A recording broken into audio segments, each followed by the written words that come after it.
اعوذ باللہ من الشیطان الرجیم بسم اللہ الرحمن الرحیم اللہم صلی علی محمد وعلی محمد۔ مومنین کی خدمت میں وضو کا طریقہ لے کر حاضر ہوا ہوں۔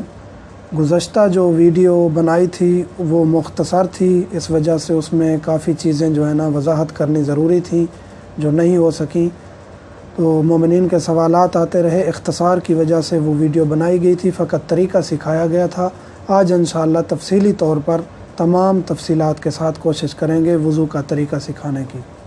وضو میں 4 چیزیں واجب ہیں: چہرے کا دھونا، بازوؤں کا دھونا، سر کا مسح اور پاؤں کا مسح، یہ چیزیں واجب ہیں۔ اور جو مقدمتاً 8 چیزیں ہم نے ذکر کی تھیں، نیت ہے، پانی کا پاک ہونا، یہ ہم ایک ویڈیو میں مستقل طور پر ذکر کر چکے ہیں۔ نیت قربتاً الی اللہ کی کریں گے وضو کی، اور آخر وضو تک وہ نیت کا ہونا ضروری ہے۔ یہ شرائط وضو میں سے ہے، واجبات وضو جو 4 چیزیں ہیں جو ذکر کر چکا ہوں۔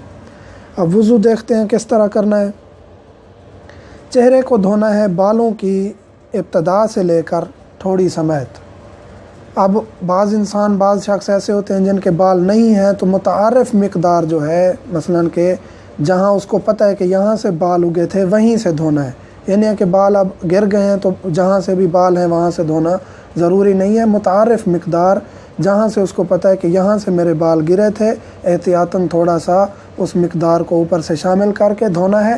اور احتیاط لزومی ہے سستانی صاحب کے نزدیک، سید علی سستانی دامت اللہ کے نزدیک، کہ ابتدائے اشعار یعنی بالوں کے ابتدا سے ہی پانی ڈالا جائے اور اوپر سے نیچے تک لے کے آیا جائے، اور یہ جو حصہ ہے انگوٹھے اور یہ بڑی انگلی کے درمیان والا حصہ دھونا ضروری ہے، لیکن احتیاطاً تھوڑا سا سائیڈ پہ بھی ہاتھ مار دینا چاہیے۔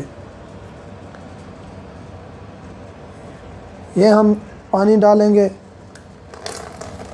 یہ ابتدا میں یہاں سے پانی ڈالا ہے اور اس طرح نیچے کی طرف دھوئیں گے، اور یقین ہونا چاہیے کہ تمام چہرہ دھل گیا ہے۔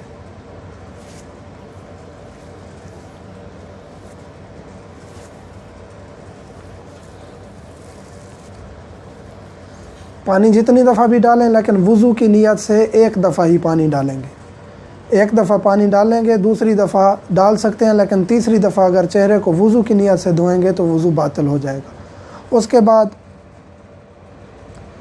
اس طرح لیفٹ ہینڈ میں، بائیں ہاتھ میں پانی لیں گے اور کوہنی پر ڈالیں گے، کوہنی سمیت دھونا ہے۔ اسی طرح یقین ہو جانا چاہیے کہ تمام بازو دھل گیا ہے۔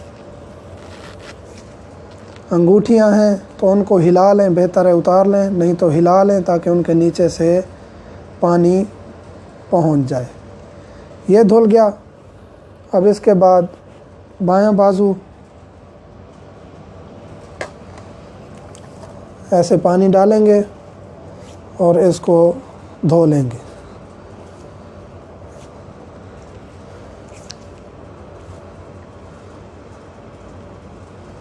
اس کے بعد آتا ہے سر کا مسح۔ سر کا مسح یہ جو پیشانی ہے، پیشانی کے بالکل سیدھا چوتھائی حصہ سر کا بنتا ہے، اس پر آپ نے مسح کرنا ہے۔ ایک انگلی اس سائیڈ سے، ایک انگلی بھی اگر ہلا دیں گے تو کافی ہے۔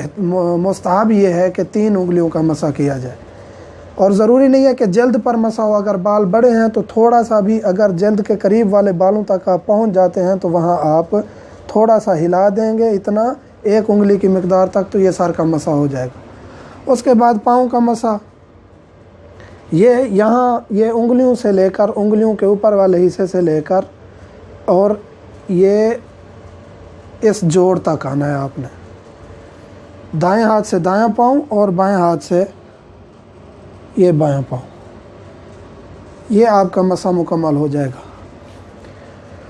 مومنین کے سوالات آئے ہیں کہ آپ نے جو ہے نا یہ امامے کو ہاتھ لگایا تھا، کپڑوں کو ہاتھ لگایا تھا مسح کرنے سے پہلے، تو ہاتھ آپ کسی چیز کو بھی لگا سکتے ہیں۔ میں نے چہرہ مثلاً دھویا ہے، چہرے کے بعد میں نے امامہ اتارا ہے، امامہ اتارنے کے بعد مسح کیا ہے، پھر تو اس دوران آپ کے ہاتھوں کی تری اگر موجود ہے تو آپ ہاتھ لگا سکتے ہیں، کپڑوں کو بھی انگلیوں سے پکڑ سکتے ہیں، عمامے کو بھی اتار سکتے ہیں۔